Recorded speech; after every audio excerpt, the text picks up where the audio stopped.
Greetings once again, Steve Martin. Come walk with me and I will show you where my friends Kevin Graft and Kelly Haas worked years ago.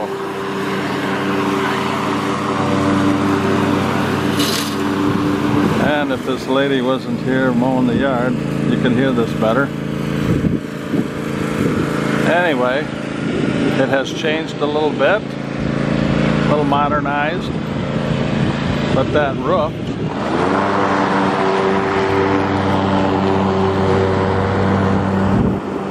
alright, someday I'll have a riding lawnmower. Anyway, that roof up there, and we painted that several times. It almost looks like it was 43 years ago.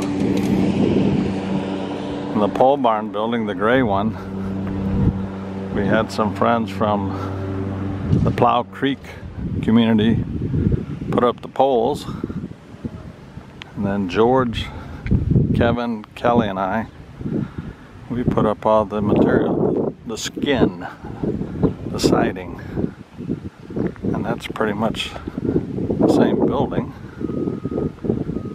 I have no idea what's here now, but we used to have this entire strip along the railroad tracks. The railroad would occasionally come calling on us to unload one of their train with material, and they would give us money in cash, which we'd then use for pizza. Greetings to you too, my friend. So, this grass used to be covered with pole barns, treated lumber, 12 by 12s, 2 by 4s, 2 by 6. The local farmers would come and buy the material and build pole barns. And also the county would get our 4 by 4s and use those as posts for stop signs. We tended to sell a lot of them to the county because the kids in their trucks, 4 by 4s, would go up to the sign and break it off with their trucks. So here it is. We had some memorable times here. About 3 years before we all moved to Lansing, East Lansing, Michigan. So it's nice to come by 40-some years later and see what has transpired. Reminiscing, it's called. I remember the paint.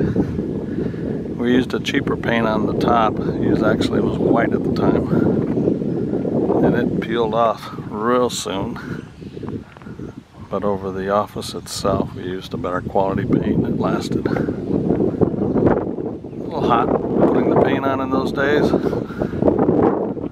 The wind is brisk today here in Mendota, Illinois, 12 miles north of LaSalle, Peru. We'd ride up Highway 51 in the Chevy pick-em-up truck every morning. In fact, the morning I became the office manager, it was the morning my oldest son Josh was born, because the previous manager was not to be found. Another story, another day. Shalom.